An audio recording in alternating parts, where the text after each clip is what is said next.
Friends, आज के हम वीडियो में जो है छोटा मेरा खेत ही पढ़ रहे थे और उसी के आगे का जो हम पढ़ेंगे।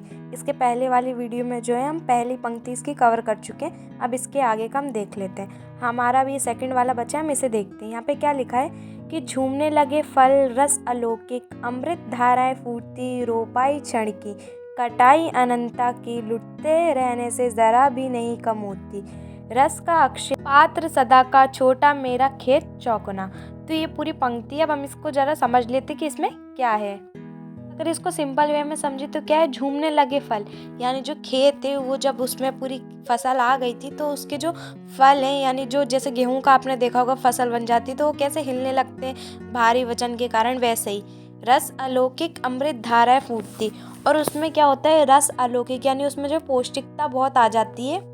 फसल कोई अच्छे से तैयार हो जाती है तो उसमें पौष्टिकता की मात्रा जो है बहुत ही आ जाती है, वो एकदम पौष्टिक हो जाता है। तो वो यही बोल रहा है कि रस अलौकिक अमृत धाराएं फूटती हैं, पौष्टिकता की जो धाराएं वो जो है उसमें आ जाती हैं। आगे क्या बोल रहा है कि रोपाई क्षण की, कटाई अनंता की। के बाद क्या बोल रहा है, जब फसल अच्छे से हो जाती तो उसको उसकी कटाई की बारी आती है। तो वो यही बोल रहे हैं कि रोपने के बाद उसकी आगे क्या होती है, कटाई आती है। तो कटाई अनंता की, उसकी जो है कटाई के लिए ये सब तैयार हो जाती हैं। क्या बोल रहे हैं कि लुटते रहने से जरा भी कम नहीं होती, रस का अक्षय पात्र सदा का। इसका मतलब क्या है कि जिस प्रकार जो कवि होता है उसकी क्या जो रचना है, अगर वो उसने एक बार लिख दी तो उससे जो है लुटने से भी उसकी जो रचना है वो कम नहीं होती। उसी प्रकार खेत में भी ऐसा ही होता है। आगे क्या बोल रहे हैं, रस का अक्षय पात्र सदा, यानी अगर एक बार रचना कृति हो गई तो उसका जो अक्षय है वो कभी खत्म नहीं होगा, खत्म ना होने वाला होता है। छोटा मेरा खेत चौगुना, और ऐसा उनका जो है खेत चौगुना है। अब ये तो हमने ऊपर ऊपर से थोड़ी समझ लिया, अब जरा इसे डीप में और समझते हैं। छोटा मेरा खेत में कवि ने अपने खेत यानी पन्ने रूपी से तुलना की किसके, खेत की। तो उसी को यहाँ पे बताया गया कि कवि क्या सोचता है और खेत में क्या होता है, तो उसी की लाइन को यहाँ पे बताया गया। अब हम इसे और थोड़ा डीप में समझते हैं। इस पे व्याख्या को ध्यान से देखिए किस तरीके से बताया गया है।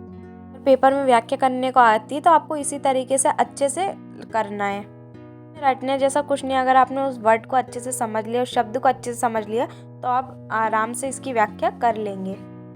तो व्याख्या को ध्यान से देखिए। यहाँ पे क्या लिखा है कि कवि कहता है कि खेतों में फसलें फलों से लद गई हैं, यानी झूमने लगे फल का मतलब क्या है कि कवि ये कह रहा है कि जो खेत है उसमें क्या है, फसलें जो है लद गई, किससे, फलों से, यानी उनके बीज जो है बढ़ गए हैं, एकदम पौधा बन गया है, तो उससे क्या लद गई हैं। और आगे क्या बोल रहा है, और फसल की बालियां लहला लहला कर हवा के झोंकों से हिलती हैं। जब फसल जो है पूरी उनके फलों से लद जाती तो क्या होता है, वो भारी हो जाती, और जब हवा चलती तो उसके वजह से वो वजन के कारण क्या होता है, वो हवा के झोंके से हिलती है। बालियां यानी जो उनका पौधा है और उनके जो एकदम फसल उग गई, जैसे गेहूं को आपने देखा होगा, फसल क्या हो, गेहूं से पूरी लद जाती तो वो उसकी बालियां हो जाती, तो उससे वो क्या हवा के झोंकों से क्या करने लगती, हिलने लगती है।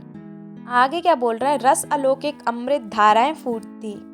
इसका मतलब है कि इन फसलों में जो मानव है, मानव जीवन को पौष्टिकता देने वाले अनेक पोषक तत्वों का रस भरा है। अमृत धाराएं फूटती, इसका मतलब क्या है, जब फसलें अच्छे से तैयार हो जाती तो उसमें क्या होता है कि मानव जीवन को पौष्टिकता, यानी हमें जो है पौष्टिकता देने के वाले क्या हो जाते हैं, उसमें अनेक पोषक तत्वों का रस भरा है।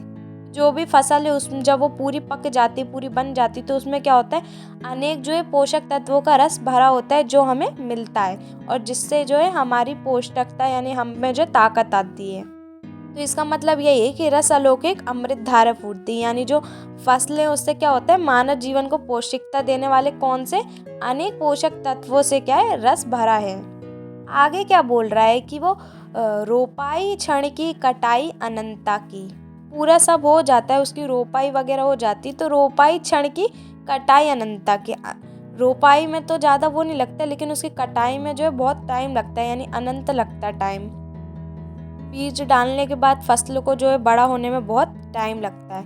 आगे यहाँ पे क्या लिख रहा है, ज़रा इसको समझ लो, व्याख्या क्या बोल रहा है कि अब ये कटाई के लिए तैयार हो गई हैं और इनके अनाजों का उपभोग करने के लिए जनमानस को प्रदान करना है। इसका मतलब ये है कि अब वो कटाई के लिए जो फसल है वो तैयार हो गई, और इसके लिए उन्हें क्या करना है, इनके अनाजों का उपभोग करने वाले, उपभोग कौन करता है, हम जिस चीज़ का हम यूज़ करते हैं वो उपभोग कहलाते हैं। तो उपभोग करने के लिए जनमानस को प्रदान करना है। जनमानस यानी हम सबको, जो भी फसलों की चीज़ें खाते सभी खाते हैं, तो हम सबको वो क्या प्रदान करना है, मतलब हमारे तक ये चीज़ पहुँचानी है।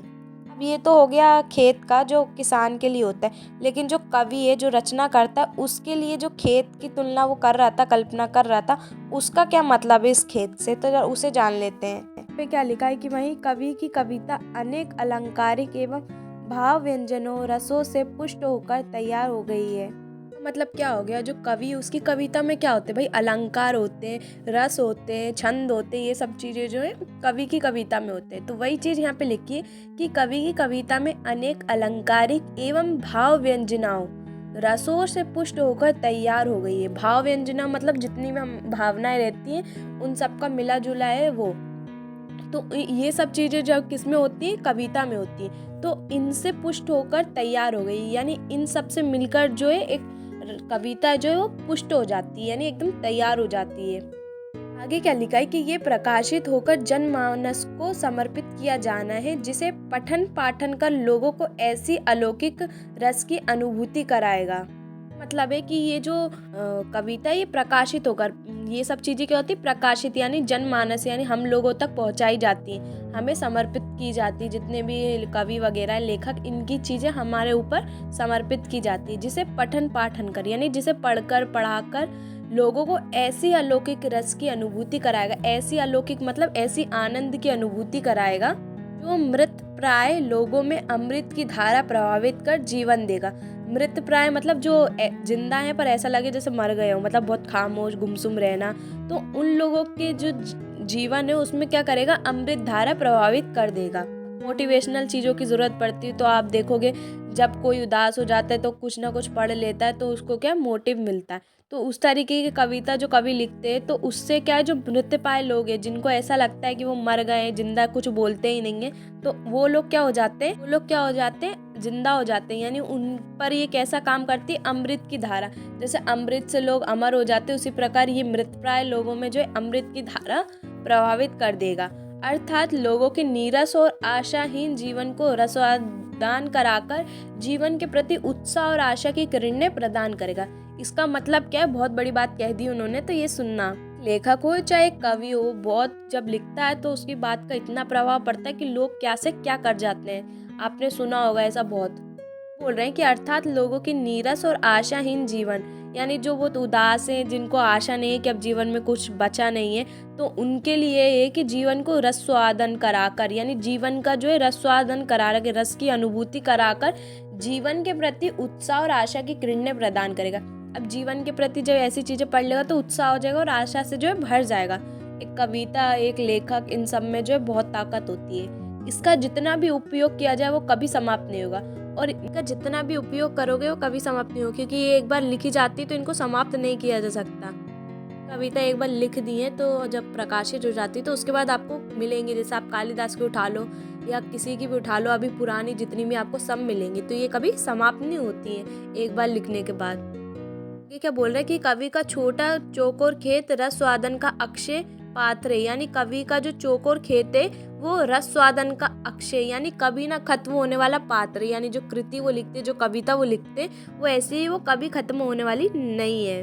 पंक्तियों में जो है कवि ने बहुत सारी बातें बताई हमें किस तरीके से जो है किसान के लिए खेत क्या है और किस तरीके से जो है वो कागज रूपी खेत है वो कवि के लिए क्या है और कवि कैसे करता है, किस तरीके से प्रकाशित होता है। ये सब बातें इस पंक्तियों के माध्यम से आप ऐसे लिखेंगे तो बहुत अच्छा होगा। जो भी कोई कविता पढ़ते हो, जो भी पंक्तियाँ पढ़ते हो, इनका मतलब ये होता है कि उस पंक्ति के थ्रू जो है आपको समझाना है कि किस तरीके से कवि क्या सोच रहा है और जिस चीज़ के ऊपर लिखी है उस चीज़ का क्या मतलब है। तो इस तरीके से जो है पंक्तियाँ की जाती हैं, और अगर आपको इसकी व्याख्या करने आएंगी तो आप कर लेंगे। अब आगे हम जो इनके क्वेश्चन आंसर देख लेते हैं कि अगर जो है इन पंक्तियों के क्वेश्चन आंसर आएंगे तो कैसे आएंगे। क्वेश्चन अलग अलग में आएंगे, अगर व्याख्या पूछेंगे तो अलग आएगी, लेकिन अगर क्वेश्चन में दे दी पंक्ति के तो किस तरीके से करेंगे। तो इसके क्वेश्चन ध्यान से देखते हैं, सब इंपॉर्टेंट रहता है, या तो आपसे 3 या तो 4 नंबर में पूछेंगे ही पूछेंगे। पहला क्वेश्चन क्या बोल रहा है कि अलौकिक रस किसान और कवि के संदर्भ में क्या है। जो अलौकिक रस है उससे किसान और जो कवि है उनके संदर्भ यानी उनके अलग अलग मतलब क्या है, दोनों क्या मानते हैं इस चीज को, तो हमें ये बताना है। तो यहाँ पे क्या लिखा है आंसर ध्यान से देखिए। अलौकिक रस किसान को फसलों के पोषक तत्व जो भोजन खाने से प्राप्त होता है। अलौकिक रस है उससे किसान को क्या होता है कि फसलों के पोषक तत्व, अलौकिक रस यानी पोषक तत्व जो भोजन खाने से प्राप्त होते हैं, यानी जो भोजन खाने के बाद हमें लगता है ना कितना टेस्टी है, कितना अच्छा है, तो वो जो रस मिलता है वो होता है अलौकिक रस। तो किसान का फसलों के पोषक तत्व जो भोजन खाने से प्राप्त होता है किसान के लिए ये है अलौकिक रस। और कवि के संदर्भ में कवि की कविता जिसे पठन पाठन से मानसिक व आत्मिक अनुभूति होती है। कवि के संदर्भ में क्या है कि जब आप किसी कविता को पढ़ते हो और उसके बाद जो आपको आनंद की अनुभूति होती है ना, वो जो है कवि के लिए अलौकिक रस है। तो वही बात यहाँ पे लिखी हुई है कि कवि के संदर्भ में कवि की कविता जिसके पठन पाठन यानी पढ़ने या पढ़ाने में मानसिक व आत्मिक अनुभूति होती है। मानसिक तौर पर आप उस चीज़ को समझ रहे हो और आत्मिक यानी अंदर से आपको जो अनुभव हो, खुशी मिले, उसकी अनुभूति महसूस हो कि वो क्या बात कहना चाह रहा है अपनी कविता में। के संदर्भ में अलग अलग तरीके से बताया। किसान अपने खेत के उस फसलों के बारे में बताता है और जो कवि है वो अपने कागज रूपी पन्ने के खेत जब कृति कर लेता है तो उसके बाद जो होता है वो बताता है। से हमारा अगला क्वेश्चन देख लेते हैं। यहाँ पे क्या लिखा है कि अमृत धारा किसान और कवि के संदर्भ में क्या है। अब जो अमृत धारा है वो किसान और कवि के संदर्भ में क्या है। अमृत धारा भी हमने पहले पढ़ा था क्या है, तो अगर आपने व्याख्या अच्छे से समझी होगी यानी ये पंक्तियाँ अच्छे से समझी होंगी तो आप इसका आंसर अच्छे से दे देंगे। तो ज़रा इसे आप ध्यान से देखिए इसके आंसर को। यहाँ पे क्या लिखा है कि अमृत धारा किसान की फसलों के पोषक तत्व जो भूखे कमजोर लोगों को तृप्त कर स्वस्थ करती है। अमृत धारा क्या होती है कि भाई किसी को नया जीवन प्रदान करना यानी अमर कर दिया एक तरीके से, तो वो होती है। तो जब किसान की जो फसल है उसमें जो पोषक तत्व होते हैं तो उससे क्या होता है कि भूखे और कमजोर लोगों को तृप्त कर, जो भूखे और जो कमजोर है उनको तृप्त कर क्या करती है, स्वस्थ करती है। तो ये इसका काम है, फसल का काम है। पौष्टिक खाना खाओगे, अच्छा खाओगे तभी आप स्वस्थ रहोगे, अच्छे रहोगे। तो अमृत धारा हो गई यानी आपको एक अमर जीवन प्रदान करना है या आपकी जो स्वस्थ रखना आपको, तो वो होता है। ऐसे कवि की कविता में क्या होता है अमृत धारा, तो ये जान लेते। तो कवि की कविता के आनंद से जीवन की निरसरता समाप्त होकर उत्साह का संचार होता है जो कभी ना समाप्त होने वाला होता है। जो कवि के संदर्भ में उसमें जो अमृत धारा का क्या है, तो इसमें बताया गई कवि की कविता के आनंद से यानी जो हम कविता पढ़ रहे हैं पढ़ते समय जीवन की निरसता समाप्त होकर उत्साह का संचार होता है। यानी आप उदास है, मायूस है, तो उसको पढ़ने के बाद जो है आपकी सत्ता समाप्त होकर यानी मायूसी उदासीन आपकी समाप्त होकर उत्साह का संचार होता है और आप जो मोटिवेट हो जाता है, आप में उत्साह आ जाता है, उसका संचार होता है। तो कवि के संदर्भ में अमृत धारा का मतलब ये हो गया कि जो उदासीन है, मायूस है, उसका जो संचार हो रहा है उसमें उत्साह का संचार, तो वो अमृत धारा है। आगे यहाँ पे क्या लिखा है, जो कभी ना समाप्त होने वाला होता है। और ये ऐसा होता है कि इससे कभी समाप्त नहीं होने वाला। जो कविता होती है, उसकी कृति होती है, वो कभी समाप्त नहीं होती। आप उसे कभी भी, कितने बार भी, कभी भी पढ़ सकते हैं, आपको हमेशा ही मिलेगी। से अब अगला देखते हैं, अक्षय पात्र किसे और क्यों कहा गया। अब अक्षय पात्र तो ऐसे मेन जो वर्ड रहते हैं उनसे रिलेटेड ही क्वेश्चन आते हैं, तो आप देखिए अब इसका आंसर। अक्षय पात्र का मतलब होता है जो कभी ना समाप्त होने वाला हो, वो होता है। अब इसका आंसर जरा देखते हैं ध्यान से। यहाँ पे क्या लिखा है कि अक्षय पात्र वह होता है जिसमें रखा संसाधन कभी समाप्त नहीं होता।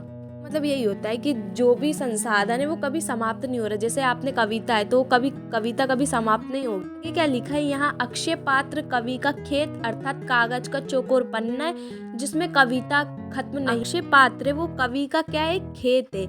यानी खेत क्या, जो उन्हें कागज रूपी उनका जो पन्ना था जिसमें वो कविता लिख रहे थे, तो वो क्या है, वो कविता कभी समाप्त नहीं होगी। मतलब यही है कि जब आपने एक कागज रूपी पन्ने में कुछ लिखा, कुछ कविता लिखी, तो वो कभी समाप्त नहीं होगी क्योंकि आपने उसे पन्ने में लिख दिया और वो हमेशा के लिए अनंत तक रहेगी।